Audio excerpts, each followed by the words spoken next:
नमस्कार दोस्तों, स्वागत है आप सभी को अपने YouTube चैनल सनबिक क्लासेज में। हम लोग प्लेटफॉर्म बुक में दिया हुआ रेलवे टेक्नीशियन ग्रेड 3 के प्रैक्टिस सेट देख रहे हैं। आज प्रैक्टिस सेट नंबर 12 देखेंगे, जिसमें दिया हुआ 100 प्रश्नों का फुल डिटेल सॉल्यूशन करेंगे। प्लेलिस्ट भी बना हुआ है, आप एक बार ज़रूर विजिट करें। तो आइए शुरू करते हैं पहले प्रश्न से। पहला प्रश्न है कि कौन सा अच्छा समूह दी गई श्रृंखला में प्रश्न चिन्ह के स्थान पर आकर श्रृंखला को पूर्ण करेगा। तो ये देखिए, ए से सी गया है, +2 किया गया है। सी से +2 अगर करेंगे तो क्या होगा, तो ई होगा। ई से +2 करेंगे तो जी होगा, और जी से +2 करेंगे तो आई होगा। यहाँ देखिए, जेड से बाई है, जेड से बाई है -1 है, तो बाई से -1 करेंगे तो कौन सा होगा, एक्स होगा। तो इस तरह हमारा जो आंसर आ जाएगा वो कौन सा आ जाएगा, डी हो जाएगा, ऑप्शन डी सही। नेक्स्ट है, एक निश्चित कूट भाषा में इसको इस तरह लिखा जाता है, इसे इस तरह लिखा जाता है, तो उसी कूट भाषा में ब्लैंकेट को कैसे लिखा जाएगा। तो आइए यहाँ पर देखते हैं कि ये किस तरह लिखा गया है। तो DEVOUR है, और नीचे जो लिखा जाएगा WGEQFT है। अब D से W है तो ये क्या है, D का विपरीत है W, और E से G गया है तो यहाँ से +2 किया है तो G आया है। V से E ये विपरीत हुआ है, और ये O से कहाँ Q जा रहा है, O से Q, तो ये है क्या, +2 है। U से F विपरीत है। R से जो हमारे पास क्या गया है, R से T गया है तो वो है +2। यानी एक बार विपरीत का सीरीज चल रहा है और उसके बाद दूसरी बार में +2 का फिर विपरीत आ रहा है, उसके बाद फिर +2 आ रहा है। अगर उसी तरह ब्लैंकेट को लिखेंगे तो B के जो विपरीत होगा वो बाई होगा, L का +2 करेंगे तो N होगा, और A का विपरीत जो होगा वो क्या होगा, Z होगा। तो हमारा इन तीन से ही आंसर आ जा रहा है कौन सा, तो ऑप्शन सी। नेक्स्ट है, उस विकल्प का चयन कीजिए जो तीसरे शब्द में उसी प्रकार से संबंधित है जिस प्रकार दूसरा शब्द पहले शब्द से है। सी गुफा में रहता है, तो राजा कहाँ रहता है, तो ऑप्शन हो जाएगा बी, महल में रहता है। निम्नलिखित में कौन सा विकल्प दी गई श्रृंखला में प्रश्न चिन्ह को प्रतिस्थापित करेगा। यहाँ देखिए, 103 से 105 गया +2 है, 105 से 107 गया +2 है, 107 से 109 गया +2 है। नेक्स्ट देखते हैं ये कौन सा से है, 102 से कितना जाएगा ये पता नहीं है। यहाँ से 100 कितना गया, 14 गया। अगर 110 से +2 करते हैं तो कितना होगा, 112 होगा। 112 में +2 करेंगे तो 114 आ जाएगा। यानी ऊपर जो है वो +2 और नीचे भी अगर गया है अल्टरनेट में तो +2, तो आंसर हमारे पास आ जाएगा कौन सा, तो 112, कौन, सी हो जाएगा आंसर। अगला है, नीचे दिए गए समीकरण को गणितीय रूप से सही बनाने के लिए किन दो चिन्हों को परस्पर बदलना चाहिए। तो यहाँ पर किन दो चिन्हों को बदलेंगे तो आ जाएगा, तो इसका जो सही आंसर हो जाएगा वो हो जाएगा बी, गुना और प्लस के। अगर समीकरण के दो चिन्हों को परस्पर बदल देंगे तो हमारा जो नया होगा समीकरण होगा 54 गुना 18 भागा कौन सा हो जाएगा, 9 - 36 + 16 बराबर 88, ये समीकरण हो जाएगा। नेक्स्ट है, निम्न को सुमेलित कीजिए, सूची 1 और सूची 2 को। तो प्रोलिन जो होगा वो क्या होगा, चक्रीय एमिनो अम्ल है। ऑक्सीटोसिन जो होगा वो क्या है, तो ऑक्सीटोसिन है, पेप्टाइड हार्मोन है, क्या है, पेप्टाइड हार्मोन है। एस्पर्टेम क्या है, ये कृत्रिम मधुरक है, क्या है, कृत्रिम मधुरक है। और पेनिसिलिन जो है वो है क्या है, बीटा लैक्टम है, बीटा लैक्टम। आंसर हो जाएगा ऑप्शन ए। ऑक्सीटोसिन को लव हार्मोन कहा जाता है। यह पीयूष ग्रंथि के पश्च भाग में स्रावित होता है। यह स्तन ग्रंथियों से दूध स्राव को प्रेरित करती है। स्पर्टेम मधुरक है जो ठंड वस्तुओं में अस्थायी रहते हैं। अगला है, स्पष्ट गूंज सुनने के लिए मूल ध्वनि और प्रतिध्वनि के बीच का समय अंतराल कम से कम कितना होना चाहिए। और इसका सही आंसर हो जाएगा ऑप्शन बी, 0.1 सेकेंड होना चाहिए। इसका कारण यह है कि जब हमारा कान कोई ध्वनि सुनता है तो उसका प्रभाव हमारे मस्तिष्क पर 0.1 सेकेंड तक रहता है। जो ध्वनि किसी दृढ़ दीवार या गहरे कुएं, पहाड़ आदि से टकराने के बाद सुनाई देती है उसे प्रतिध्वनि या गुंजन कहते हैं। और स्पष्ट प्रतिध्वनि सुनने के लिए ध्वनि के श्रोता तथा प्रवर्तक सतह के बीच न्यूनतम दूरी 17 मीटर होनी चाहिए। कितना होना चाहिए, 17 मीटर होनी चाहिए। अगला है, यदि 90 डिग्री सेल्सियस तापमान वाले आधा लीटर गर्म पानी को 10 डिग्री सेल्सियस तापमान वाले 3.5 लीटर ठंडे पानी के साथ मिलाया जाता है तो कोई ऊष्मा हानि न होने पर अंतिम संतुलन तापमान 0 डिग्री सेल्सियस में ज्ञात करना है। तो कह रहा है कि तापमान θ1 बराबर जो दिया हुआ है वो 90 डिग्री सेल्सियस, और पानी की मात्रा L1 दिया हुआ है 0.5 लीटर।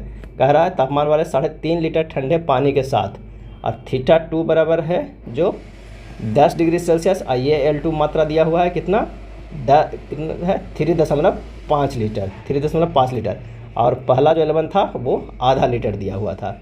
अब थीटा मिक्स बराबर जो हमारे पास फार्मूला होता है वो θ1 L1 plus θ2 L2 by L1 plus L2, यानी 90 गुना 0.5 प्लस 10 गुना 3.5 बटा 3.5 प्लस 0.5 हो जाएगा। ये कितना, तो ये होगा 45 प्लस 35 बटा 4 यानी 80 बटा 4 20 डिग्री सेल्सियस। आंसर हो जाएगा ऑप्शन सी।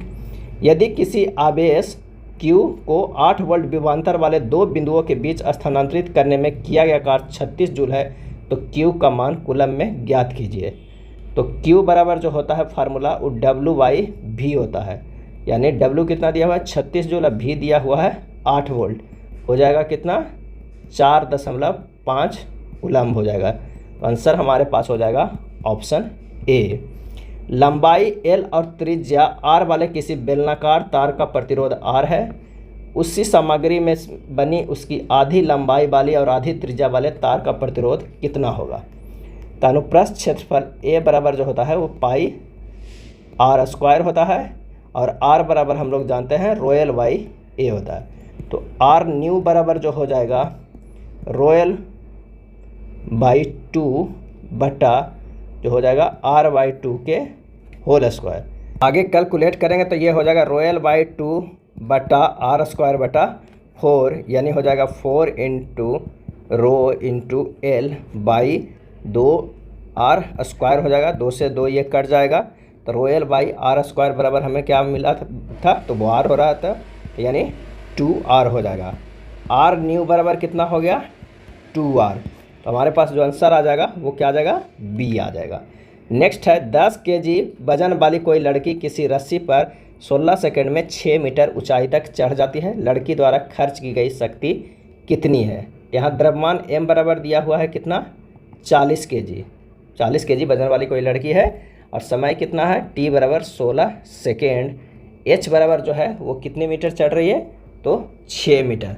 यहाँ फार्मूला लगा देंगे, P बराबर जो होता है mgh बटा T, m 40 g 10 h 6 और T बराबर 16। आंसर हो जाएगा 150 वाट, हो जाएगा ऑप्शन बी।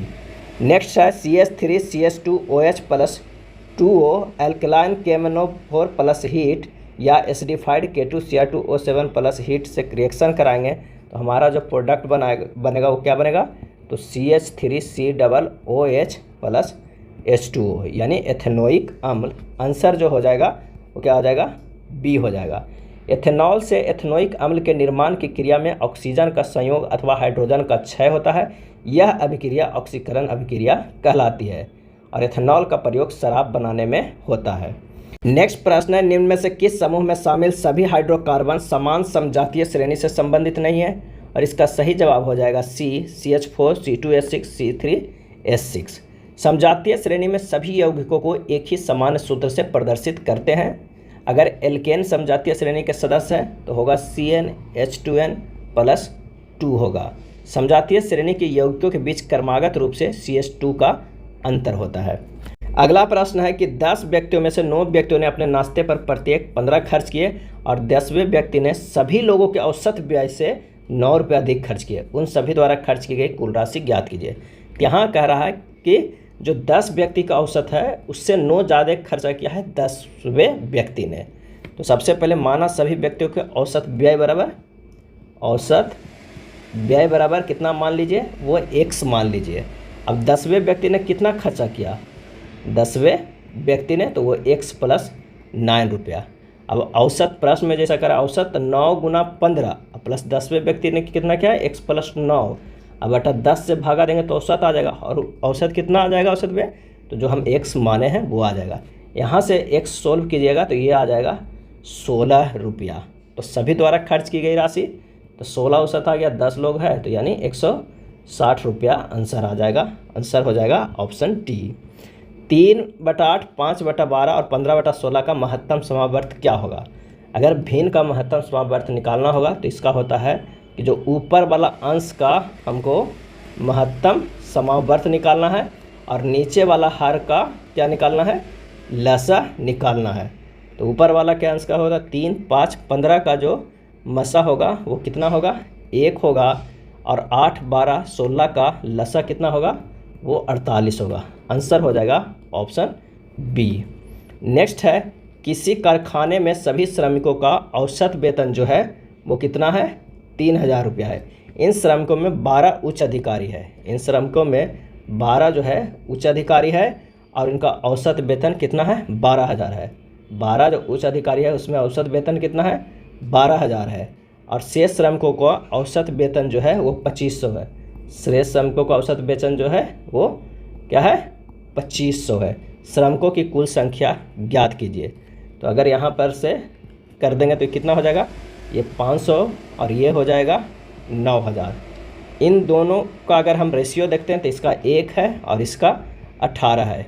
यानी 1 इकाई बराबर, जो 1 इकाई बराबर कितने लोग हैं? तो वो है 12 लोग हैं, क्योंकि उच्च अधिकारी कितने हैं? 12 है। तो कुल श्रमिक कितना हुआ? 18 + 1 यानी 19 इकाई। कितना हो गया? 19 इकाई। तो 19 गुना 12 करेंगे तो कितना हो जाएगा? 228। तो श्रमिकों की कुल संख्या कितनी हो जाएगी? आंसर हो जाएगा 228, क्योंकि कह रहा है कि सभी श्रमिकों का औसत वेतन 3000 भी तो आना है। तो आंसर हो जाएगा ऑप्शन सी 228। अगला है, x 94 प्रश्न का उत्तर देता है और उसे 141 अंक मिलते हैं। यदि प्रत्येक सही प्रश्न के लिए 4 अंक दिए जाते हैं तो प्रत्येक गलत उत्तर के लिए 1 अंक काट दिया जाता है। तो x द्वारा दिए गए गलत उत्तरों की संख्या ज्ञात करें। तब माना कि x द्वारा दिया गया गलत उत्तर की संख्या कितना है? तो x है। अब प्रश्न में कह रहा है कि 94 - x जो कि गलत दिया है और उसमें से 4 नंबर मिला है जो कि सही दिया है। अब माइनस एक गलत पे 1 अंक काटा गया है, तो x जो गलत दिया है x बराबर कितना हो जाएगा? 141। यहाँ से सीधे सीधे x का मान निकाल लीजिएगा, 235/5 हो जाएगा यानी 47 आ जाएगा। आंसर जो हो जाएगा ऑप्शन ए वो 47 क्वेश्चन का सही जवाब दिया है। नेक्स्ट है, p वह सबसे छोटा धनात्मक पूर्णांक है कि p से बड़े प्रत्येक धनात्मक पूर्णांक n को 2 भाज्य संख्याओं के योग के रूप में लिखा जा सकता है। तो p क्या होगा? अब विकल्प ए से अगर हम इसे बनाते हैं, p बराबर 11, तो कह रहा है p + 1 बराबर 11 + 1 बराबर क्या हो जाएगा? 12। अब 12 जो है वो हो जाएगा कितना? 1 + 11, 2 प्लस जो हो जाएगा 2 + 10, और कौन हो सकता है? 3 + 9 हो सकता है, 4 + 8 हो सकता है, 6 + 6 हो सकता है। इनमें से 4 + 8 और 6 + 6 जो है भाज्य संख्या का जोड़ा है। अतः p बराबर जो हमारे पास है वो कौन सा होगा? वो 11 होगा, क्योंकि कह रहा है n को 2 भाज्य संख्याओं के योग के रूप में लिखा जा सकता है। तो यहाँ 2 भाज्य संख्या के रूप में लिखा गया है, 4 + 8 और 6 + 6, ये 2 लिखा गया। आंसर 11 सही है। हाल ही में प्रधानमंत्री नरेंद्र मोदी ने पहले राष्ट्रीय रचनाकार पुरस्कार में सांस्कृतिक एम्बेसडर ऑफ द ईयर से किसे सम्मानित किया है? और इसका सही आंसर हो जाएगा ए मैथिली ठाकुर को। किसे सम्मानित किया है? मैथिली ठाकुर को।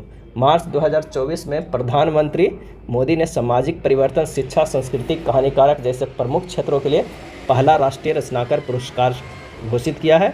जया किशोरी को best creator for social change के लिए, शिक्षा श्रेणी में नमन देशमुख को और सर्वश्रेष्ठ कहानीकारक के लिए कीर्तिका गोविंदस्वामी को सम्मानित किया गया है। नेक्स्ट प्रश्न है कि विश्व मृदा दिवस कब मनाया जाता है? विश्व मृदा दिवस, और इसका सही आंसर हो जाएगा ऑप्शन सी 5 दिसंबर को। 5 दिसंबर को विश्व मृदा दिवस मनाया जाता है और 2 दिसंबर को कंप्यूटर साक्षरता दिवस एवं राष्ट्रीय प्रदूषण नियंत्रण दिवस मनाया जाता है।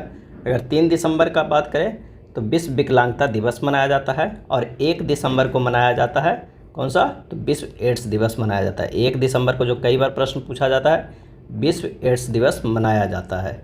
अगला प्रश्न है कि किस विकल्प में निम्नलिखित शब्दों का वह क्रम दिया गया है जिस क्रम में वे अंग्रेजी शब्दकोश में आते हैं? तो इसका सही आंसर जो हो जाएगा वो कौन सा हो जाएगा? बी हो जाएगा। अगला है तीन कथनों के बाद तीन निष्कर्ष है। कथनों को सत्य मानते हुए भले वे समान रूप से ज्ञात तथ्यों से भिन्न प्रतीत हो, निर्णय लीजिए कि कौन सा निष्कर्ष कथनों का तार्किक रूप से अनुसरण करता है। कथन है कि कुछ जो टेप है वो क्या है, ग्लू है। यहाँ पर ये क्या है, टेप है, जो कुछ टेप क्या है, ग्लू है, ये ग्लू हो जाएगा, ग्लू है। उसके बाद कह रहा है कि कुछ ग्लू जो है वो पेंट है, कुछ ग्लू जो है वो पेंट है, ये पेंट हो जाएगा। और सभी पेंट जो है वो क्या है, कंप्यूटर है। सभी जो पेंट है वो क्या है, कंप्यूटर है, कंप्यूटर है। अब निष्कर्ष पे आइए। कुछ टेप पेंट है, गलत है। सभी ग्लू पेंट है, गलत है। कुछ ग्लू कंप्यूटर है, सही है। आंसर हो जाएगा ऑप्शन डी, केवल निष्कर्ष थर्ड अनुसरण करता है।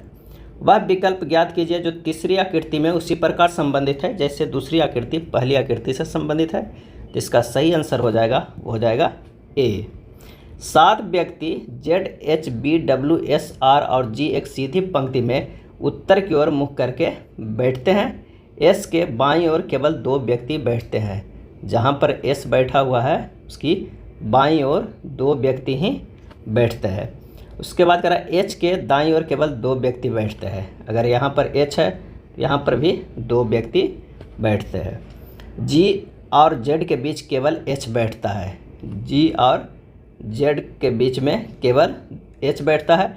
डब्ल्यू और जी के बीच केवल एस बैठता है। इन डब्ल्यू और जी के बीच में केवल एस बैठता है। बी पंक्ति के दाएं सिरे पर बैठता है। बी है जो पंक्ति के दाएं सिरे पर बैठता है। तो पंक्ति के बाएं सिरे पर कौन बैठता है, तो बच गया कौन, आर। तो आंसर हो जाएगा आर, ऑप्शन बी।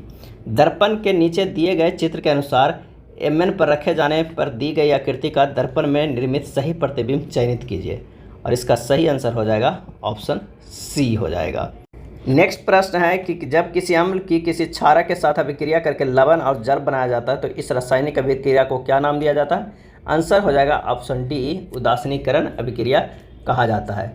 जैसे एग्जाम्पल से समझिए, HCl प्लस NaOH रिएक्शन करता है तो बनता है NaCl जो लवण है प्लस H2O जल है। परवल अम्ल एवं परवल क्षारक की अभिक्रिया से उदासीन लवण का निर्माण होता है। नेक्स्ट है ऑक्सीजन का बाह्यतम कोश का नाम एवं उसमें उपस्थित कुल इलेक्ट्रॉन कितने हैं। और इसका आंसर हो जाएगा डी, L6। ऑक्सीजन के बाह्यतम L कोश में 6 इलेक्ट्रॉन होते हैं। ऑक्सीजन की परमाणु संख्या 8 होती है और ऑक्सीजन 16वें वर्ग का तत्व है। अगर इलेक्ट्रॉनिक विन्यास की बात करें ऑक्सीजन के तो ये होता है 1s2 2s2 2p4 होता है। अगला है मेंडलीव की आवर्त सारणी ने तत्वों के परमाणु द्रव्यमान और उनके किन किन गुणों के बीच के संबंधों का परीक्षण किया गया था। और इसका सही आंसर हो जाएगा ऑप्शन डी, भौतिक और रासायनिक गुणधर्म दोनों का। नेक्स्ट है निम्नलिखित में कौन सी विश्व के सबसे लंबे वृक्षों की प्रजाति है। और इसका सही आंसर हो जाएगा ऑप्शन सी, रेडवुड। रेडवुड विश्व की सबसे लंबे वृक्षों की प्रजाति है। वनीय बायोम की वनस्पति समुदायों की समानता के आधार पर कई भागों में बांटा गया है, जैसे विषुवतीय वन बायोम, मानसूनी वन बायोम, टैगा या कुंधारी वन बायोम, रूपसागरीय वन बायोम। अगला प्रश्न है कि पक्सिनिया ग्रैमिनीस कवक से कौन से रोग होते हैं। पक्सिनिया ग्रैमिनीस कवक से कौन से रोग होते हैं। सही जवाब हो जाएगा ऑप्शन डी, गेहूं में ब्लैक रस्ट। अगला है जिन पौधों में संवहन तंत्र नहीं होता है उन्हें निम्न में से किसके तौर पर जाना जाता है। और इसका सही आंसर हो जाएगा ऑप्शन बी, ब्रायोफाइटा। जिन पौधे में संवहन तंत्र नहीं होता है उन्हें ब्रायोफाइटा के तौर पे जाना जाता है। ब्रायोफाइटा वर्ग के पौधों को पादप वर्ग का उभयचर कहा जाता है। अगला है वृषणों में कौन सा हार्मोन स्रावित होता है। और इसका आंसर हो जाएगा ऑप्शन डी, टेस्टोस्टेरोन। क्या होता है, वृषणों में टेस्टोस्टेरोन हार्मोन स्रावित होता है। टेस्टोस्टेरोन हार्मोन पुरुषोचित लैंगिक लक्षणों के परिवर्धन को एवं यौन आचरण को प्रेरित करता है। और अंडाशय से एस्ट्रोजन, प्रोजेस्टेरोन और रिलैक्सिन हार्मोन निकलता है। नेक्स्ट है एकल कोशिका वाले निषेचित अंडे को क्या कहा जाता है। और इसका सही आंसर हो जाएगा ऑप्शन डी, युग्मनज कहा जाता है। क्या कहा जाता है, युग्मनज कहा जाता है। एकल कोशिका वाले निषेचित अंडे को युग्मनज कहा जाता है। बीजाणुओं में समसूत्रण के द्वारा नर एवं मादा युग्मकों के उत्पादन की प्रक्रिया को युग्मक जनन कहा जाता है। अगला है वह पार्टी जिसने सर्वाधिक सीटें जीती है वह खाली स्थान है। पार्टियां और जीती गई सीटें हैं। अगर क्रम संख्या 1 से लेकर 4 तक है, ये पार्टी है दक्षिण से ये पश्चिम से ये। तो कह रहा है कि वह पार्टी जिसने सर्वाधिक सीटें जीती है। इसका जो हो जाएगा आंसर हमारा, ए ने कितना सीट जीता है तो ये हो जाएगा 139। बी की अगर बात करें तो 6, 26, 76, 86 जोड़ेंगे तो हो जाएगा कितना 194। और सी की अगर हम बात करें तो ये हो जाएगा 179। और डी की अगर हम बात करें तो ये कितने 22। तो आंसर हमारे पास हो जाएगा, वो हो जाएगा किसने 20 पार्टी ने सबसे ज़्यादा 194। नीचे दी गई तालिका में 6 कंपनियों द्वारा बेची गई साइकिल की संख्या को दर्शाती है। तो बी द्वारा बेची गई साइकिल की संख्या और डी द्वारा बेची गई साइकिल की संख्या का अनुपात क्या है। इसका जो आंसर हो जाएगा वो कितना हो जाएगा, तो 90 बटा कितना 165 यानी 6/11 यानी 6:11। आंसर जो हो जाएगा वो हो जाएगा डी। नेक्स्ट है, यदि cos a बराबर 9/41 है तो cot a ज्ञात कीजिए। cos a बराबर क्या दिया हुआ है 9/41, तो cot a बराबर ज्ञात करना है। तो cos a बराबर 9/11 बराबर कितना हो गया, आधार बटा कर्ण हो गया। यहाँ से लम्ब निकाल लेंगे, लम्ब बराबर हो जाएगा √41 का स्क्वायर माइनस 9 के स्क्वायर बराबर √1681 माइनस 81 बराबर √1600 बराबर ये कितना हो गया 40 का। तो cot a बराबर क्या होता है, आधार बाई लंब होता है। आधार यहाँ कितना है तो 9 है और लंब कितना है 40। आंसर हो जाएगा ऑप्शन बी। नेक्स्ट है, यदि a² + b² + c² माइनस 1024 बटा ab minus bc minus ca बराबर है -2 और a + b बराबर 5c है, जहाँ c > 0 है, तो c का मान क्या होगा। तो a + b बराबर कितना है 5c है और यहाँ दिया हुआ है a² + b² + c² माइनस 1024 बटा ab minus bc minus ca बराबर हो जाएगा -2, ये दिया हुआ है।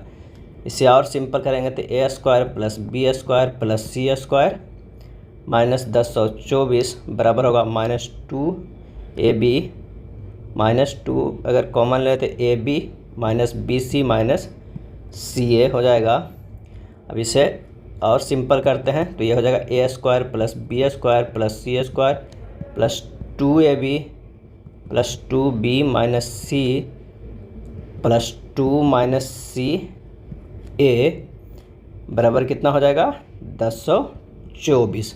इसे और सिंपल करेंगे तो ये हो जाएगा a + b माइनस c के होल स्क्वायर में है, तो ये है 1024 और इधर क्या हो जाएगा a + b माइनस c कर देंगे तो अंडर रूट में आ जाएगा 1024। तो a + b माइनस c बराबर √1024 और a + b बराबर क्या है 5c, यानी 5c माइनस c बराबर ये हो जाएगा 32। तो 4c बराबर 32, c बराबर हमारे पास कितना आ जाएगा 8 आ जाएगा। कितना हो जाएगा c बराबर 8। आंसर हो जाएगा ऑप्शन सी। नेक्स्ट है, एक कार्य को a और b मिलकर 12 दिनों में करता है। a और b मिलकर 12 दिनों में करता है, b और c मिलकर 15 दिनों में और c और a मिलकर 20 दिनों में पूरा कर सकता है। तो यदि वे सभी एक साथ कार्य करें तो कितने दिनों में कार्य करेंगे। a + b कितने दिन में कर रहे हैं 12 दिन में, अब b + c 15 दिन में और c + a कितने दिन में 20 दिन में। इन तीनों के अगर हम लेंगे LCM तक कितना हो जाएगा 60 और इसकी क्षमता कितना हो जाएगा 5, इसका 4, इसका 3 हो जाएगा। अब 2 × a + b + c का क्षमता कितना हो गया 5 + 4 + 3 यानी 12 हो गया। तो a + b + c का क्षमता कितना हो गया 12/2 यानी 6 हो गया। और a + b + c द्वारा मिलकर कार्य करने में लगा समय कितना होगा, तो टोटल कार्य 60 है, क्षमता 6 है, तो कितना हो जाएगा 10 दिन। आंसर ऑप्शन डी हो जाएगा। अगला है, भगवत गीता का सर्वप्रथम अंग्रेजी अनुवाद किसके द्वारा किया गया था, और इसका सही आंसर हो जाएगा ऑप्शन बी चार्ल्स विल्किंस के द्वारा। भगवत गीता का सर्वप्रथम अंग्रेजी अनुवाद चार्ल्स विल्किंस के द्वारा किया गया है। सर विलियम्स जोन्स ने 1784 में द एशियोटिक सोसाइटी ऑफ बंगाल की स्थापना किया। प्राचीन भारत के 2 महाकाव्य हैं, महाभारत एवं रामायण। लखनऊ में 1857 के विद्रोह का नेतृत्व किसने किया था, और इसका सही आंसर हो जाएगा ऑप्शन बी बेगम हजरत महल ने, जिन्हें महक परी के नाम से भी जाना जाता है। 1857 के सैनिक विद्रोह के बाद सैनिकों के पुनर्गठन के मामले की जांच हेतु पील कमीशन की नियुक्ति 1858 ईस्वी में किया गया था और 10 मई 1857 के दिन मेरठ की पैदल टुकड़ी 20 NI से 1857 की क्रांति की शुरुआत हुई थी। नेक्स्ट है, उस विकल्प का चयन कीजिए जो तीसरे शब्द में उसी प्रकार संबंधित है जिस प्रकार दूसरा शब्द पहले शब्द से। अभियंता, निर्माण, चिकित्सक, तो इसका आंसर हो जाएगा कौन सा, तो वो है डी। अभियंता निर्माण करता है, चिकित्सा जो है वो चिकित्सक इलाज करते हैं। वर्गों के उस समूह का चयन करें जिनके बीच के संबंध को निम्न वेन आरेख द्वारा सर्वोत्तम ढंग से दर्शाया गया है। इसका जो सही आंसर हो जाएगा ये हो जाएगा पुत्र हो जाएगा। अगर पुत्र है तो पुरुष होगा ही होगा, मैंने पुत्र तो पिता होगा ही होगा, पिता के ही अंदर पुत्र आता है, और अगर पिता है तो ये पुरुष होगा। तो आंसर हमारे पास हो जाएगा कौन सा, तो वो हो जाएगा ए। नेक्स्ट है, ब्लड रिलेशन का प्रश्न है, तो आइए इसे सोल्व करते हैं। W#Q, इसका अर्थ है कि जो B का भाई A है, तो यहाँ पर जो हो जाएगा वो W है, यहाँ पर जो W है वो भाई है किसका, Q का भाई है, किसका, Q का भाई है। और Q@T का मतलब है कि Q जो है वो बेटी है किसकी, T के, किसकी है, यदि T की बेटी, Q जो बेटी है किसकी, T की। उसके बाद T एंड बाई में संबंध है कि पति पत्नी है किसके, बाई के, जहाँ पर बाई पत्नी है और T जो है वो क्या है, पति है।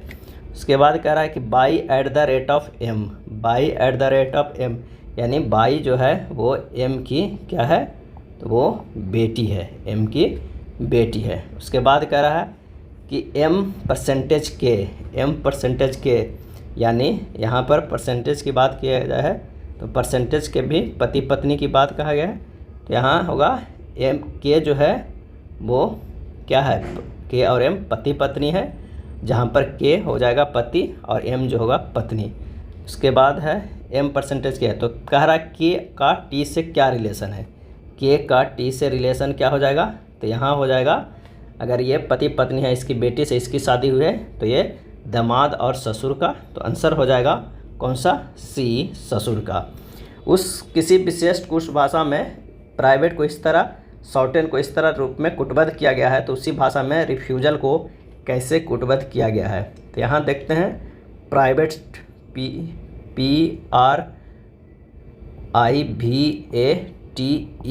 प्राइवेट, और इसे कोड किया गया है 9, 32, 36, 44 और कितना 1, 5 और 40।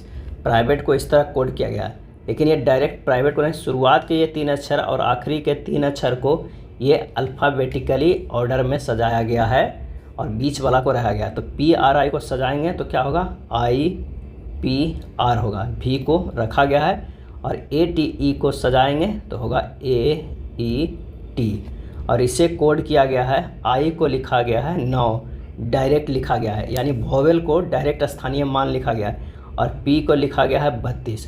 तो P का मान जो होता है वो 16 होता है और उसमें 2 से गुना करके 32 लिखा गया है। R का मान जो होता है वो कितना होता है 18 और ये 36 लिखा गया, यानी इसमें भी 2 गुना किया गया है। V का मान क्या होता है 22 होता है, इसमें भी 2 करके 44 लिखा गया है। A का मान 1 होता है, किसमें, अल्फ़ाबेटिकली में वोवेल का, तो वो होता है 1, डायरेक्ट लिखा गया है। और E का मान कितना होता है 5 होता है, वो डायरेक्ट लिखा गया है।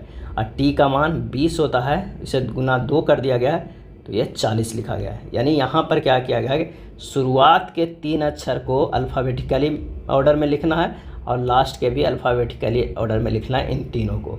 और दूसरा कॉन्सेप्ट यहाँ चेक करना है कि जो वोवेल है उसका स्थानीय मान डायरेक्ट लिख दिया गया और जो कॉन्सोनेंट है उसको 2 से गुना किया गया है। अगर उसी तरह का हम लिखेंगे किसका, रिफ्यूजी के, REFUSL, रिफ्यूजल के, तो क्या हो जाएगा, पहले शुरुआत के 3 अक्षर के और आखिरी के 3 अक्षर को अल्फ़ाबेटिकली ऑर्डर में सजाएंगे, तो ये हो जाएगा EFR, U को रहने देंगे, फिर ALS, इस तरह सज गया। अब E का जो स्थानीय मान है, क्योंकि ये वोवेल है तो ये 5 ही रह जाएगा। F का जो स्थानीय मान होता है वो 6 होता है, इससे 2 गुना करेंगे तो ये 12 हो जाएगा। R का स्थानीय मान जो होता है वो 18 होता है, 2 से गुना करेंगे तो ये 36 हो जाएगा। U जो है क्या है, तो वो वॉवेल है, उसका स्थानीय मान जो भी रहेगा उसे ही लिखा जाएगा, गुना नहीं है। ए भी वॉवेल है, उसका स्थानीय मान डायरेक्ट लिखा गया है। एल का मान जो होता है वो 12 होता है, इससे 2 गुना करेंगे तो ये 24 हो जाएगा। एस का मान जो होता है 19 होता है, इससे भी 2 से गुना करेंगे तो 38 हो जाएगा। आंसर हमारा ये आ जाएगा। तो कौन सा हो जाएगा? हो जाएगा डी। काफ़ी टफेस्ट प्रश्न होता है इस तरह के रीजनिंग का कि एक एक रीजनिंग में 3-3 कॉन्सेप्ट लग रहा हो। वह विकल्प चुने जो चौथी संख्या से उसी प्रकार संबंधित है जिस प्रकार दूसरी संख्या से पहली संख्या और छठी संख्या से पांचवी संख्या संबंधित है। तो आइए देखते हैं ये किस तरह संबंधित है। 8 और अगर 24 की बात करें तो यहाँ पर हो जाएगा 8 के स्क्वायर प्लस 8 करते हैं, अब उसमें भागा देते हैं 3, तो हो जाएगा ये 64 प्लस 8 कितना हो गया? 72 हो गया। 72 भागा 3 किए तो 24 हो गया। यानी 8 के स्क्वायर प्लस 8 किए हैं, उसमें से भागा दे दिए 3 तो 24 आ जाएगा। उसी तरह अगर 18 का देखेंगे कि 18 के स्क्वायर प्लस 18 करके भागा 3 देंगे तो हमारा 114 आ रहा है। तो 52 लाने के लिए कितना से करना होगा? तो हम देखिए 12 के स्क्वायर प्लस 12 करेंगे तो 12 12 कितना हो जाएगा? 144, अब प्लस 12 कितना हो जाएगा? 156, और उसमें से 3 भागा देंगे तो ये हो जाएगा 52। आंसर हो जाएगा कौन सा? तो वो होगा बी। उस वर्ण का नाम क्या है जिसकी वजह से पौधों का रंग हरा होता है? और इसका सही आंसर हो जाएगा बी, क्लोरोफिल। क्या है? क्लोरोफिल वर्ण के कारण पौधों का जो रंग होता है वो हरा होता है। निम्न में कौन सदिश राशि नहीं है? और इसका सही जवाब हो जाएगा ऑप्शन सी, आवेश जो है वो अदिश राशि है। अदिश राशि में केवल परिमाण होता है। अगला है, कोई वस्तु नियत त्वरण के साथ विराम से चलना शुरू करती है, इसका वेग कितना होगा? और इसका सही आंसर हो जाएगा ऑप्शन सी, सीधे समय के लिए समानुपातिक होगा। कोई वस्तु नियत त्वरण के साथ विराम से चलना शुरू करती है तो इसका वेग सीधे समय का समानुपाती होता है, v बराबर u प्लस at होता है। किसी वस्तु के वेग में परिवर्तन की दर नियत है, इसका औसत वेग कितना होगा? और इसका सही आंसर हो जाएगा ए, प्रारंभिक और अंतिम वेग के योग का आधा होगा, यानी v एवरेज जो होगा वो कितना होगा? a प्लस v बटा 2 होगा। एक बीकर 4 डिग्री सेंटीग्रेड पर पूर्णतः जल से भरा हुआ है, जल ऊपर से होकर बहने लगेगा यदि इसे, आंसर हो जाएगा सी, 4 डिग्री सी से ऊपर गर्म किया जाए या 4 डिग्री सी से नीचे ठंडा किया जाए तो आंसर हो जाएगा ऑप्शन सी, ए और बी दोनों। अगला प्रश्न है कि धातु कर्म मेटलर्जी एक प्रक्रिया है, तो आंसर हो जाएगा सी, अयस्क से धातु के निष्कर्षण की। धातु कर्म एक प्रक्रिया है अयस्क के धातु के निष्कर्षण की। अगला है, 40 परमाणु भार वाले किसी तत्व का इलेक्ट्रॉनिक्स विन्यास 288 है, इस तत्व के लिए निम्न में से कौन सा वाक्य उपयुक्त नहीं है? तो इसका जो आंसर हो जाएगा सी, इनमें ऑक्साइड का सूत्र CO2 है। 40 परमाणु भार वाले किसी तत्व का इलेक्ट्रॉनिक्स विन्यास 2882 है, तो इनके ऑक्साइड का सूत्र CO2 है, ये गलत है। यह Ca है, यह द्वितीय वर्ग का तत्व है, ये तृतीय आवर्त तत्व है, और इसके ऑक्साइड का जो सूत्र है वो CaO होगा, जो इलेक्ट्रॉन परमाणु के बाह्यतम कक्षा में उपस्थित होता है, संयोजी इलेक्ट्रॉन कहलाता है। तो आंसर हो जाएगा ऑप्शन सी हो जाएगा। अगला प्रश्न है कि निम्नलिखित में कौन सा कथन जो है वो असत्य है? आंसर हो जाएगा डी, वातावरण में प्रचुर मात्रा में पाई जाने वाली दुर्लभ गैस हीलियम है, ये असत्य है। वातावरण में पाई जाने वाली प्रचुर दुर्लभ गैस जो है वो कौन सा है? तो वो आर्गन है। रेडॉन रेडियो सक्रिय अक्रिय गैस है जो रेडॉन के क्षय से प्राप्त होता है। वायुमंडल में अगर गैस की बात करें तो नाइट्रोजन है, ऑक्सीजन है, आर्गन है, कार्बन डाइऑक्साइड है मेन तरह का। नेक्स्ट है, एक वस्तु पर 12% और 8% की 2 क्रमिक छूट दे रहा था, जबकि बाई समान वस्तु पर 20% की फ्लैट छूट दे रहा था। एक्स और वाई द्वारा दी गई कुल छूट के बीच अंतर कितना है? एक्स द्वारा जो दिया गया है वो कितना दिया गया है? 12% और कितना? 8%। और एकल छूट प्रतिशत क्या हो जाएगा? तो 12 + 8 - 12 × 8/100 बराबर हो जाएगा 20 - 0.96 हो जाएगा 19.04% हो जाएगा। अब बाई द्वारा दी गई छूट कितना है? तो वो है 20%। तो एक्स तथा बाई द्वारा दी गई छूट के बीच का अंतर जो हो जाएगा वो कितना है? 0.96%। आंसर जो हो जाएगा वो ऑप्शन डी हो जाएगा। 3, 12 और 14 का चतुर्थानुपातिक खाली स्थान होता है। किसका किसका? तो 3, 12, 14 और ये हो जाएगा कितना? x हो जाएगा। तो यहाँ हो जाएगा 12 से गुना 14, 3 से होगा x, तो x का जो मान होगा वो होगा 12 गुना 14/3। आंसर कितना हो जाएगा? 56, ऑप्शन सी हो जाएगा। समीकरण 2x² + 9x + 15 = 0 के मूलों की प्रकृति के संबंध में इनमें से कौन सा कथन जो है वो सत्य है? तो उसके लिए हमें क्या होगा? d निकालना होगा। d बराबर होता है b² - 4ac। तो b के जगह पर कितना दिया हुआ है?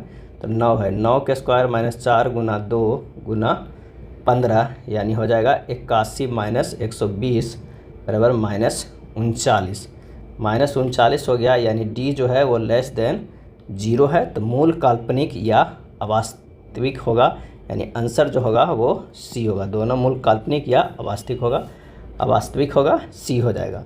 दो गोलों के आयतनों का अनुपात 216:125 है, उनके पृष्ठीय क्षेत्रफलों का अनुपात ज्ञात कीजिए।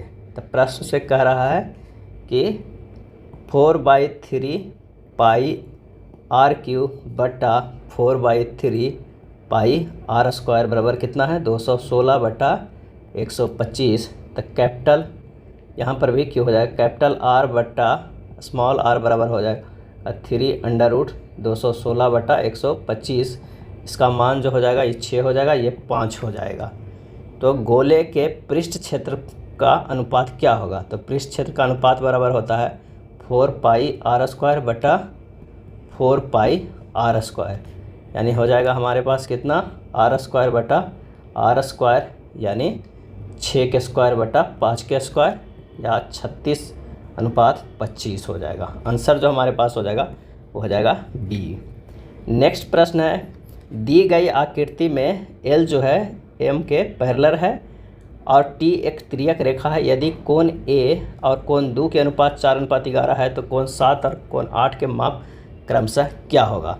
तो यहाँ पर कोण A प्लस कोण D बराबर है 4 + 11 यूनिट। कितना है? यूनिट, यानी ये कितने के बराबर है? 180 डिग्री के बराबर है। देख लीजिए यहाँ पर जो ये है वो कितने? 180 डिग्री के बराबर है। तो कोण 1 बराबर हो जाएगा 180/15, 11 4 15 हो जाएगा गुना 4 यानी 48 डिग्री। तो कोण 2 बराबर कितना हो जाएगा? तो 180 - 48 कर देंगे तो हो जाएगा 132 डिग्री। अब कोण 2 बराबर कोण 6 है, तो ये भी 132 डिग्री हो जाएगा। क्यों बराबर है? क्योंकि ये संगत कोण है। कोण 7 बराबर कितना हो जाएगा? 180 डिग्री माइनस 132 डिग्री बराबर 48 डिग्री। अब कोण 1 बराबर कोण 5 हो जाएगा कितना? 48 डिग्री का, क्योंकि ये भी जो है वो संगत कोण है। तो कोण 8 बराबर हो जाएगा 180 डिग्री माइनस 48 डिग्री। तो आंसर हमारे पास कितना आ जाएगा? 132 डिग्री। तो पूछ रहा है कोण 7 और 8 के मान, तो 7 के हमारा निकल गया 48 डिग्री और 8 का 132 डिग्री। तो आंसर हमारे पास कितना हो जाएगा? वो हो जाएगा ऑप्शन बी 132 और 48 हो जाएगा। नेक्स्ट प्रश्न है कि भारत का राष्ट्रीय पुस्तकालय कहाँ स्थित है? और इसका आंसर हो जाएगा ऑप्शन ए कोलकाता में। भारत का राष्ट्रीय पुस्तकालय कहाँ स्थित है? तो कोलकाता में स्थित है। भारत का राष्ट्रीय पुस्तकालय कोलकाता की स्थापना कब हुई थी? तो ये 1948 में स्थापना की गई थी। स्वतंत्र भारत की संविधान सभा के प्रथम अध्यक्ष कौन थे? और इसका सही आंसर हो जाएगा option D doctor Rajendra Prasad थे। 9 दिसंबर 1946 को संविधान सभा की प्रथम बैठक हुई। प्रथम बैठक में डॉक्टर सच्चिदानंद सिन्हा को अस्थायी अध्यक्ष चुना गया और उसके 2 दिन बाद 11 दिसंबर 1946 को डॉक्टर राजेंद्र प्रसाद को संविधान सभा के अध्यक्ष और एस.सी. मुखर्जी को उपाध्यक्ष चुना गया था और सर बी.एन. राव के संविधान सभा का संवैधानिक सलाहकार नियुक्त किया गया था। अगला है, दिए गए पैटर्न को ध्यानपूर्वक अध्ययन करें और उस संख्या का चयन करें जो प्रश्न चिन्ह की जगह आ सकती है। तो पहला कॉलम में अगर हम देखते हैं तो 10 गुना 15 माइनस 14 करते हैं तो ये हो जाता है 10 गुना 1 बराबर 10। यानी हमारे पास जो है ये इससे घटा के इससे गुना कर देंगे तो हमारा कौन सा आ जाएगा? तो इसे ये वाला 4th वाला आ जाएगा। उसी तरह अगर हम 4 गुना 7 माइनस 3 करते हैं तो जाएगा 4 गुना 4 बराबर कितना हो जाएगा? 16। यही हमारा आंसर हो जाएगा ऑप्शन ए। दिए गए कथन को सच मानते हुए विचार करें और तय करें कि निम्न धारणाओं में कौन सी धारणा जो है वो अंतर्निहित है। तो मुंबई में एक अग्रणी स्कूल ने अगले शैक्षणिक वर्ष में अपनी फीस 150% बढ़ा दी है। धारणाएं: अधिक फीस के कारण छात्र स्कूल बदल सकते हैं, अभी भी छात्रों में स्कूल की मांग हो सकती है। सही जवाब हो जाएगा ऑप्शन ए, या तो धारणा 1 या धारणा 2 जो है वो अंतर्निहित है। अगला प्रश्न जो है कथन और निष्कर्ष का है। यहाँ पर कह रहा है कि कुछ केक जो है वो क्या है, तो वो आइसक्रीम है। ये आइसक्रीम है और ये केक है। अगला कह रहा है कि कुछ केक बटर है, कुछ केक जो है वो क्या है, बटर है, तो ये हो जाएगा बटर। उसके बाद है सभी केक जो है वो क्या है, तो वो अंडे है। सभी केक जो है वो क्या है, तो वो अंडे है, अंडे है। अब आइए निष्कर्ष पे, कुछ बटर आइसक्रीम है, गलत। सभी अंडे आइसक्रीम है, गलत हो जाएगा। तो आंसर कौन सा हो जाएगा, सी। ना तो निष्कर्ष 1 और ना ही निष्कर्ष 2 पालन करता है। नीचे दी गई आकृति में केवल एक बार प्रयोग करके 3 समूह बनाए, इस तरह से बनने वाले 3 समूह कौन सा हो जाएगा, तो आंसर हो जाएगा डी। एक कक्षा में 50 विद्यार्थी केवल लड़के और लड़कियां हैं। लड़कों की संख्या लड़कियों की संख्या से 10 अधिक है। कक्षा में कितने लड़के हैं, तो माना कक्षा में लड़कों की संख्या x है, तो लड़कियों की संख्या x - 10 हो जाएगा। और x + x - 10 बराबर टोटल कितना, 50, तो 2x बराबर 60 हो जाएगा, x बराबर 30 आ जाएगा। यानी लड़कों की जो संख्या है वो कितना हो जाएगा, 30 हो जाएगा। वेसोप्रेसिन किससे संबंधित है, सही जवाब हो जाएगा ए, मूत्र के सांद्रण से। वेसोप्रेसिन मूत्र के सांद्रण से संबंधित है। यह एंटी ड्यूरेटिक हार्मोन है, ADH है। यह हाइपोथैलेमस से निष्कर्षित होता है, जो रक्त में पहुंचकर मूत्र के सांद्रण में सहायता करता है। नेक्स्ट है राइबोसोम्स की संरचना में क्या होते हैं, और इसका सही आंसर हो जाएगा ऑप्शन बी, RNA तथा प्रोटीन्स होते हैं। राइबोसोम को प्रोटीन संश्लेषण साइट कहा जाता है। राइबोसोम टेनिस रैकेट के समान संरचना होती है, जो एंडोप्लाज्मिक रेटिकुलम पर स्थित होता है। राइबोसोम की खोज सर्वप्रथम पैलाडे ने 1955 में किया था। नेक्स्ट है लैनोलिन मोम कहाँ से प्राप्त होता है, लैनोलिन मोम कहाँ से प्राप्त होता है, और इसका आंसर हो जाएगा सी, जानवरों की त्वचीय ग्रंथि से। लैनोलिन मोम जानवरों की त्वचीय ग्रंथि से प्राप्त होती है। कार्नोबा मोम पादप से प्राप्त होता है। पैराफिन पेट्रोलियम यौगिकों के संश्लेषण से प्राप्त होता है। मोम जल में अघुलनशील लेकिन पेट्रोलियम आधारित विलायक में घुलनशील होते हैं। पेट्रोलियम में मोम की मात्रा कितनी होती है, तो 3% होती है। 100 ओम के एक प्रतिरोध में 15 मिनट तक 5 एम्पियर की धारा प्रवाहित होने पर उत्पन्न ऊष्मा ज्ञात कीजिए। तो H बराबर हम लोग फार्मूला जानते हैं I²RT। अब कह रहा कि I जो है वो कितना है, 5 एम्पियर है, तो 5 के स्क्वायर, R जो है प्रतिरोध है, तो कितना है, तो ये 100 ओम का प्रतिरोध है। 15 मिनट तक जाता है, समय जो है वो 15 मिनट, अगर सेकेंड में बदलेंगे तो 60 हो जाएगा। तो जब इसे कैलकुलेट करेंगे तो हमारे पास कितना आ जाएगा, 225 × 10⁴ जूल आ जाएगा, यानी 2.25 × 10⁶ जूल। आंसर हो जाएगा डी। निम्नलिखित में कौन सा विद्युत चुंबकीय प्रेरण के सिद्धांत पर आधारित है, आंसर होगा ए, कुंडली और क्षण चुंबक के बीच की सापेक्ष गति के परिणाम स्वरूप विद्युत धारा प्रेरित होती है। क्या होता है, विद्युत धारा प्रेरित होती है।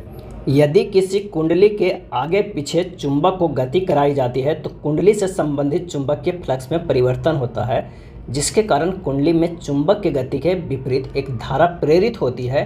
इस घटना को विद्युत चुंबकीय प्रेरण कहा जाता है। और विद्युत चुंबकीय प्रेरण के बारे में सर्वप्रथम किसने बताया था, तो फैराडे ने बताया था। अगला है कार्बन यौगिकों का गलनांक आयनिक यौगिकों की तुलना में कम क्यों होता है, और इसका आंसर हो जाएगा बी, अणुओं के बीच छिन्न आकर्षण बल के कारण। कार्बनिक यौगिक सहसंयोजक यौगिक होते हैं। अगला प्रश्न है कि इनमें से कौन सी विस्थापन अभिक्रिया संभव नहीं है, और इसका सही आंसर हो जाएगा D, Cu + PbCl2 CuCl2 + Pb। इसमें संभव विस्थापन अभिक्रिया नहीं है, क्योंकि Cu जो है वो Pb से कम प्रतिक्रियाशील है। वह अभिक्रिया जिसमें किसी यौगिक में उपस्थित किसी परमाणु या परमाणुओं के समूह को किसी दूसरे परमाणु द्वारा विस्थापित कर दिया जाता है, विस्थापन अभिक्रिया कहलाती है। अगला है पेट्रोलियम को क्या कहा जाता है, और इसका सही आंसर है यह गैर नवीकरणीय संसाधन है, क्योंकि शर्तों के साथ इसका उत्पादन अब अस्तित्व में नहीं है। जिन स्रोतों को नष्ट या उपयोग किए जाने के बाद पुनः उपयोग नहीं किया जा सकता है, उन्हें गैर नवीकरणीय संसाधन कहा जाता है। गैर नवीकरणीय संसाधन सीमित संसाधन है, यह पर्यावरण के अनुकूल नहीं होता है, इसमें कार्बन उत्सर्जन की मात्रा अधिक होती है। कोयला, तेल, परमाणु ऊर्जा, पेट्रोलियम, प्राकृतिक गैस, नाभिकीय ऊर्जा, सेल गैस, बैटरी आदि गैर नवीकरणीय संसाधन है। पेट्रोलियम को काला सोना भी कहा जाता है। अगला प्रश्न है कि एक धनराशि 10% वार्षिक ब्याज दर पर 3 वर्षों में 6655 हो जाती है, वही धनराशि पहले से दुगनी ब्याज दर पर 2.5 वर्षों में x हो जाती है। यदि दोनों ही स्थितियों में ब्याज वार्षिक रूप से चक्रवृद्धि किया जाता है तो x का मान कितना होगा। तो ये आप लोगों के लिए होमवर्क रहा, आप इसे सोल्व कीजिएगा और इसका जो आंसर हो जाएगा वो हो जाएगा ऑप्शन डी 6920 रुपया। नेक्स्ट है, एक वृत्ताकार बगीचे का व्यास 140 मीटर है, इसका क्षेत्रफल उस आयताकार मैदान के बराबर है जिसकी भुजाओं का अनुपात 11:7 है। आयताकार मैदान का परिमाप कितना होगा।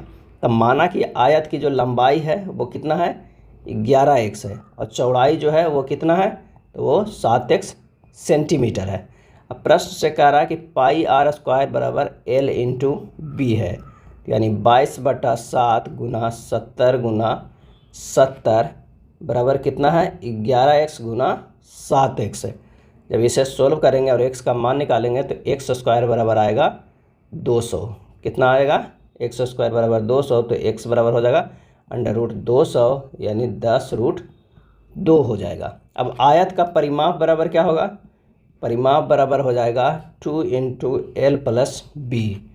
हमारे पास 2 है, l कितना हो जाएगा तो l है यहाँ पर 11x है, x के जगह पर 10√2 है, तो यहाँ हो जाएगा कितना l के जगह पर है 11x प्लस 7x, 11 7 18 दूनी 36x हो जाएगा और 36 गुना 10√2 कर दीजिए तो हमारे पास आंसर हो जाएगा 360√2। सही आंसर होगा ऑप्शन बी। नेक्स्ट है 23,808 की धनराशि ए, बी, सी और डी के बीच इस प्रकार बांटी जाती है कि ए और बी के हिस्से में अनुपात में जो मिलता है ए अनुपात बी में वो कितना मिलता है 8:9 मिलता है। बी और सी के हिस्से में क्या मिलता है, बी अनुपात सी के हिस्से में मिलता है वो भी मिलता है 3:5 और सी और डी के हिस्से का अनुपात जो है वो मिलता है 1:2। तो बी के हिस्से में कितनी धनराशि आएगी। तो इससे अगर हम निकाल देंगे कितना ए अनुपात बी अनुपात सी अनुपात डी, तो ये हो जाएगा कितना 8:9:15:30 आ जाएगा। तो बी के हिस्सा कितना होगा, बी का जो हिस्सा होगा वो 9/8 + 9 + 15 + 30 कर देंगे और गुना कितना में 23,808 में, तो आंसर आ जाएगा ना 3456। ए सही हो जाएगा। यदि x के पावर 4 ± 6x² - 1 बराबर 0 है तो x के पावर 6 - 5x² + 5/x² - 1/x के पावर 6 + 5 का मान क्या होगा। अब प्रश्न में जो दिया हुआ है उसमें x² से दोनों तरफ से भाग दे इसमें, तो ये हो जाएगा कितना x² - 1/x² - 6 = 0। ये हो जाएगा x² - 1/x² बराबर 6। अब कह रहा है कि दोनों तरफ इसको क्या करते हैं घन कर देते हैं, क्या है घन कर देते हैं। तो ये कितना हो जाएगा x के पावर 6 - 1/x के पावर 6 -3 × x² - 1/x² बराबर 6 के अगर घन करेंगे तो कितना होगा 216 होगा। तो ये हो जाएगा x के पावर 6 - 1/x के पावर 6 -3 × 6 बराबर 216। x के पावर 6 - 1/x के पावर 6 बराबर 234 हो जाए। अब जो निकालना है उसे थोड़ा अरेंज करके मान रख दीजिए। x के पावर 6 - 1/x के पावर 6 -5 कॉमन ले रहे हैं, x² - 1/x² + 5 बराबर कितना हो गया 234। कितना हो गया इतना निकालना है +5 का निकालना है, तो ये मान रख दीजिए 234 - 5 × 6 + 5 बराबर 209 हो जाएगा। कितना आंसर हो जाएगा ऑप्शन सी। यदि 10 अंकीय एक संख्या दिया हुआ है उसमें 88 से विभाज्य है तो x + y का मान क्या होगा। 88 से विभाज्य का मतलब है कि जो संख्या है वो 11 से भी विभाज्य होना चाहिए और 8 से भी विभाज्य होना चाहिए। 8 से विभाज्य का मतलब है कि अंतिम 3 अंक 8 से विभाज्य होगा। तो अंतिम 3 अंक कितना 8/2 बटा क्या है 8 है। यहाँ y का मान जो आ जाएगा वो कितना आ जाएगा 3 और 7 रखने पर जो होता है वो विभाज्य हो जाता है कौन सा 8 से। अब 11 से विभाज्य का नियम क्या है? तो 11 से विभाज्य का नियम है कि किसी संख्या का एकांतर अंकों का योग का अंतर या तो 0 या 11 के गुणज है। तो अगर हम इसे करते हैं कितना 1 + 3 + x + 5 + y और +2, सॉरी 22 तक ही होगा, ये 1 होगा 3 होगा x होगा 5 होगा और y होगा, एक तरफ इधर होगा, उसमें से हमको घटा देना है कितना, तो 3 ये वाला 3 + 0 + 5 + 8 + 2 यानी 3 + 0 + 5 + 8 + 2। अब उसे किसे भागा देना 11 से, तो जो ऊपर वाला हमारे पास आएगा वो 9 + x + y माइनस ये 18 आ गया बटा 11। और अगर y बराबर 3 रखते हैं तो 11 से विभाज्य होने के लिए x बराबर 6 रखना होगा, और अगर y बराबर 7 रखते हैं तो 11 से विभाज्य होने के लिए x बराबर 2 रखना होगा। तो हमारे पास जो होगा x + y का मान क्या हो जाएगा 3 + 6 होगा या 2 + 7, ये दोनों में से कोई हो जाएगा। तो दोनों का जो जोड़ है वो कितना आ रहा है 9 आ रहा है। तो आंसर हो जाएगा ऑप्शन कौन सा A 9। पेमेंट बैंकों के संबंध में इनमें से कौन सा कथन जो है वो गलत है? आंसर हो जाएगा B, वे क्रेडिट कार्ड जारी कर सकते हैं। पेमेंट बैंकों के साथ में वे क्रेडिट कार्ड जारी कर सकते हैं, ये गलत है। पेमेंट बैंक का मुख्य कार्य है लघु बचत खाता खोलना, ATM और डेबिट कार्ड जो कार्य जारी करना, मांग जमा राशियों को स्वीकारना और किसी अन्य बैंक के व्यापार संवाददाता के रूप में कार्य करना। अगला है भारत में कौन सा जैव संरक्षण क्षेत्र bio reserve world network of biosphere reserve में शामिल नहीं है? और इसका सही आंसर हो जाएगा ऑप्शन डी मानस। भारत का मानस जैव संरक्षण क्षेत्र bio reserve world network of biosphere reserve में शामिल नहीं है। मानस बाघ रिजर्व असम में स्थित है। अगला है सुमित बिंदु F से शुरू करता है और पूरब की ओर 5 किलोमीटर ड्राइव करता है। सुमित जो है वो F से शुरू करता है और 5 किलोमीटर तक ड्राइव करता है। उसके बाद कहता है कि फिर वह बाएं मुड़ता है और 10 किलोमीटर ड्राइव करता है। बाएं मुड़ जाता है और 10 किलोमीटर ड्राइव करता है। फिर बाएं मुड़ता है और 8 किलोमीटर ड्राइव करता है। फिर बाएं मुड़ता है और 8 किलोमीटर ड्राइव करता है। उसके बाद कह रहा है फिर बाएं मुड़ता है और 3 किलोमीटर ड्राइव करता है। बाएं मुड़ेगा और कितना 3 किलोमीटर ड्राइव करता है। फिर अंत में वह बाएं मुड़ता है और 3 किलोमीटर ड्राइव करता है। फिर बाएं मुड़ के कितना 3 किलोमीटर ड्राइव करके जो है बिंदु G पर रुक जाता है। यहाँ पर जो है वो रुक जाता है। बिंदु G से बिंदु F तक पहुँचने के लिए उसे किस दिशा में और कितनी दूरी तय करनी होगी? तो अगर मान लें कि नीचे 5 है ऊपर 8 है, यहाँ भी 3 गया, तो ये जस्ट एकदम जो होगा वो कहाँ उत्तर साइड में होगा। और ये कितने किलोमीटर है 10 में 3 घट जाएगा तो 7 किलोमीटर। आंसर हो जाएगा यहाँ से कितने उत्तर की ओर जी बिंदु G से बिंदु F तक पहुँचने के लिए। प्रश्न में यहाँ थोड़ा उल्टा पूछा, बिंदु G से F तक पहुँचने के लिए किस दिशा में? तो यहाँ से F पर पहुँचेगा तो दक्षिण दिशा में पहुँचेगा और 7 किलोमीटर पहुँचेगा चलना होगा। तो आंसर होगा ऑप्शन ए। नेक्स्ट है 8 मार्च 2009 को रविवार है, तो 1 फरवरी 2021 को सप्ताह का कौन सा दिन होगा? तो 8 मार्च 2009 का जो दिन है वो रविवार है। तो 8 मार्च से 8 मार्च 2021 तक विषम दिनों की संख्या कितनी होगी? तो 9 साधारण वर्ष प्लस 3 जो है वो लीप वर्ष, यानी 9 गुना 1 प्लस 3 गुना 2 कितना हो गया 15। इसमें से भागा दे देंगे 7 से, तो 1 विषम दिन आ जाएगा, 1 विषम दिन। तो 8 मार्च 2021 तक कौन सा दिन हो गया? रविवार प्लस 1 दिन, यानी हो जाएगा कौन सा? सोमवार।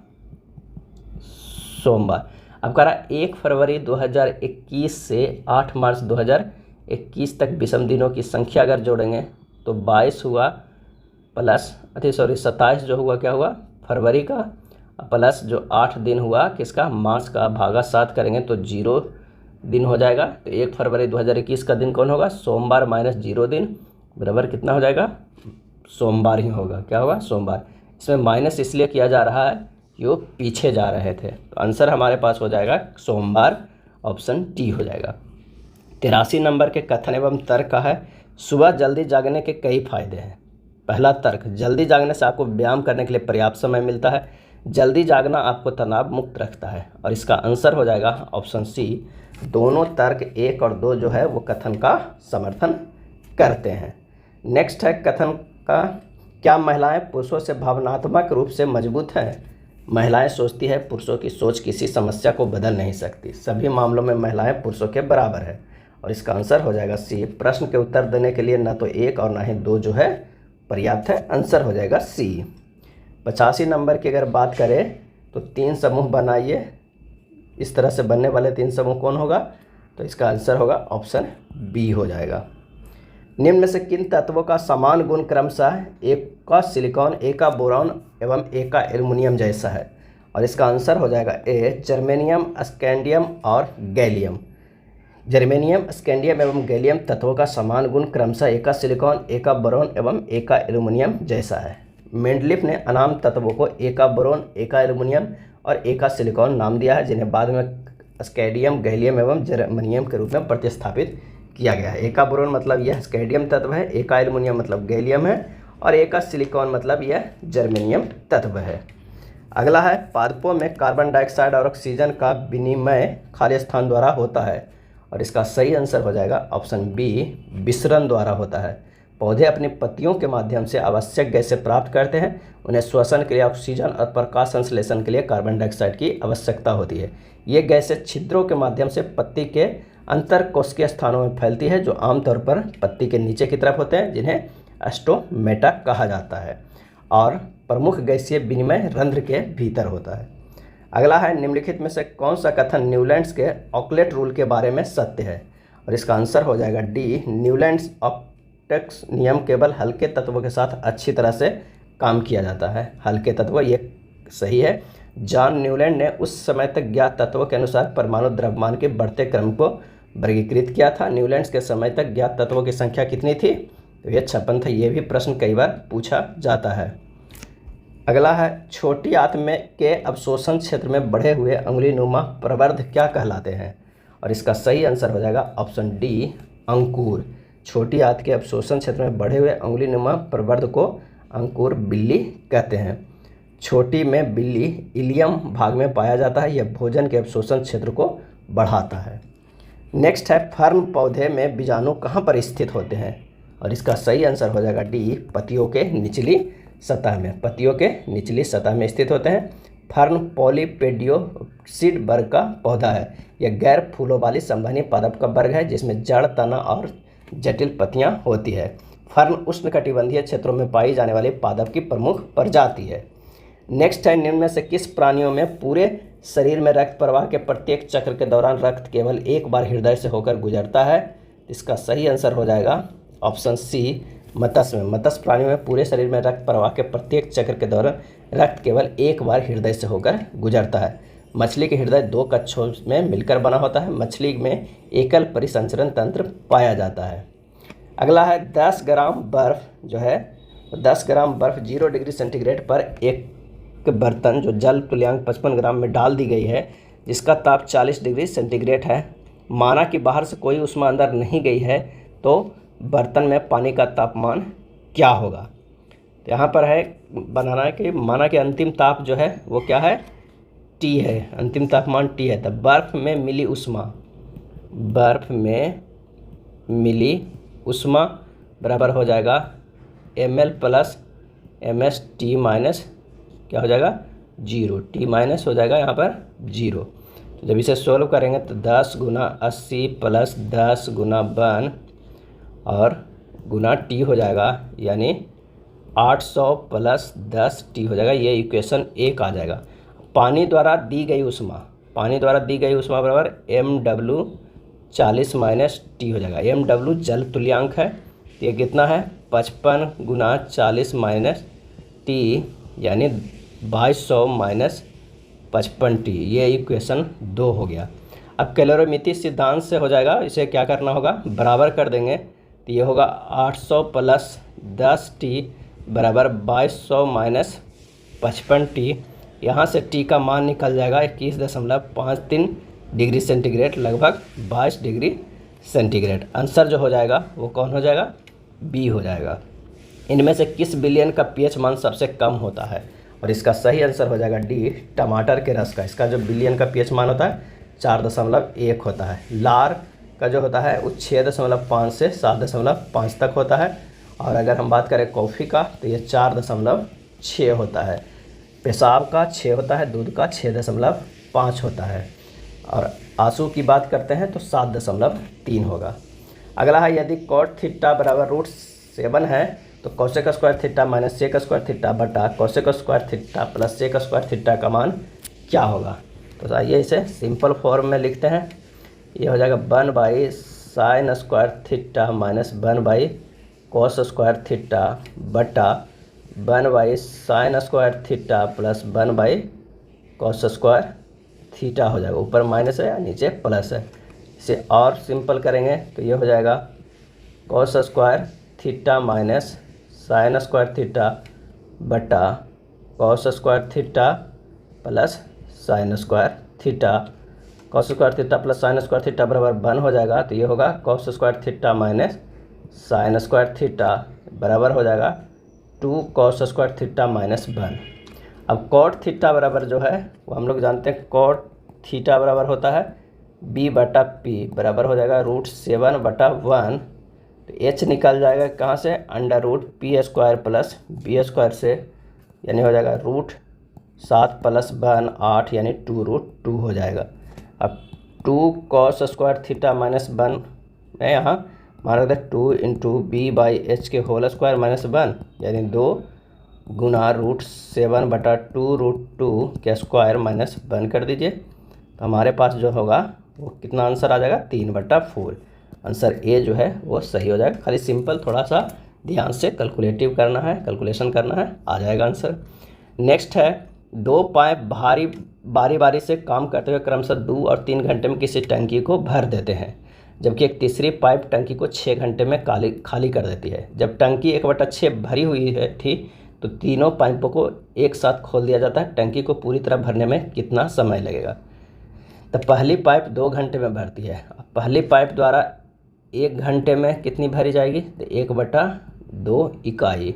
दूसरी पाइप 3 घंटे में भरती है तो दूसरी पाइप 1 घंटे में कितने भरेगी, तो 1/3 इकाई। ये दूसरे की बात करते हैं। तीसरी 6 घंटे में खाली करता है। तीसरी पाइप 1 घंटे में कितना खाली करेगा, 1/6 इकाई। हमारे पास 1 घंटा का काट तो आ गया।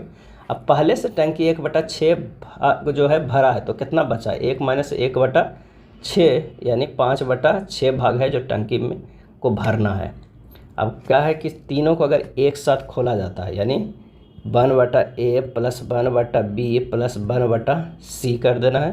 तो ये हो जाएगा कितना, 1/2 प्लस 1/3, सॉरी प्लस में सी नहीं होगा, माइनस में होगा, माइनस 1/6 है खाली करने वाला। तो ये हो जाएगा 3 + 2 - 1/6 यानी 4/6 आ गया। अब तीनों पाइप मिलकर 1 घंटे में 4/6 भाग भरेगा।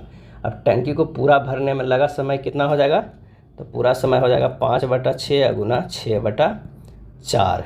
बस इसे कर दीजिए, हमारे पास जो आ जाएगा वो कितना आ जाएगा, 1 घंटा 15 मिनट। जब इसे करिएगा तो हो जाएगा 1 घंटा 15 मिनट आ जाएगा, क्योंकि 5/4 आएगा, 4 से बाद 1 घंटा और 1/4 भाग को 15 मिनट लिख सकते हैं। तो आंसर जो हमारे पास हो जाएगा वो ए हो जाएगा।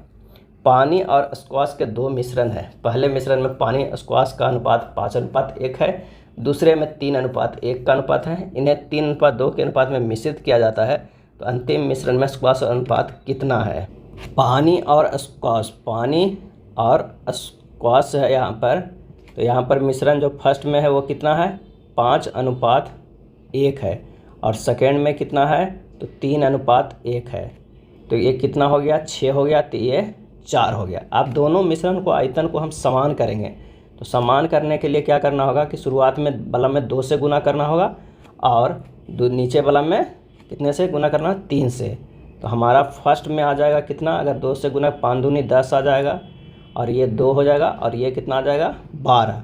और सेकेंड में कितना हो जाएगा, 3 × 3 = 9, अनुपात कितना हो जाएगा 3। तो ये कितना हो गया, 9 × 3 = 12। दोनों का हमारे पास जो है आयतन समान है। अब कह रहा है दोनों मिश्रणों को अगर 3:2 में मिलाया जाए तो पहले वाले मिश्रण में से 3 तथा दूसरे वाले में 2 से गुना करेंगे। तो फिर से अगर इसे में आएगा तो कितना होगा, द्वितीय पहले से 3 से गुना करेंगे क्योंकि 3/2 में ये 30 होगा और ये कितना होगा, तो ये 6 होगा, ये होगा भारतीय कितना होगा 36 हो गया। आइए 2 से 9 दूनी 18, आइए अनुपात अगर 2 से करेंगे तो 6, आइए हो गया 18 6 कितना हो जाएगा, तो ये हो गया 24। अब यहाँ से कर दीजिए 30 और 18 कितना हो गया 48, आइए 12 हो गया, यानी 4:1 में मिलाना होगा। आंसर होगा ऑप्शन ए। नेक्स्ट है रेखीय समीकरणों 3x + y = 1 और px + 2y = 5 के जोड़ों का कोई परिमित हल नहीं होगा यदि, अगर यदि क्या होगा कि a1/a2 = b1/b2 = नोट होगा c1/c2 तब, यानी 3/p = 1/2 × 1/5, तो p बराबर जो हो जाएगा वो 6 हो जाएगा, कोई परिमित हल नहीं होगा। आंसर जो हमारे पास आएगा वो बी होगा। यदि 60/75 के समतुल्य 4/x है तो x का मान क्या होगा। 60/75 का बराबर है 4/x है, यहाँ से क्या हो जाएगा x का मान निकल जाएगा कितना 5, तो आंसर होगा ऑप्शन ए। भारत में किस तिथि को राष्ट्रीय मतदाता दिवस के रूप में मनाया जाता है, और इसका आंसर हो जाएगा डी 25 जनवरी को राष्ट्रीय मतदाता दिवस के रूप में मनाया जाता है। 25 जनवरी 1950 को चुनाव आयोग की स्थापना की गई थी। कब है 25 जनवरी 1950 को, और 2011 से प्रत्येक वर्ष 2011 से प्रत्येक वर्ष 25 जनवरी को राष्ट्रीय मतदाता दिवस मनाया जाता है। निर्वाचन आयोग द्वारा 1993 में मतदाता को फोटो युक्त पहचान पत्र जारी किया था, तो आंसर हो जाएगा डी। फॉरबिडन सिटी कहाँ स्थित है, और इसका सही आंसर हो जाएगा डी, चीन में स्थित है। फॉरबिडन सिटी लहासा को कहा जाता है, तो इसका आंसर हो जाएगा ऑप्शन डी, चीन। ये था आरआरबी टेक्नीशियन के प्लेटफॉर्म बुक में दिया हुआ प्रैक्टिस सेट। वीडियो अच्छा लगा तो लाइक एंड शेयर कर दीजिएगा। धन्यवाद।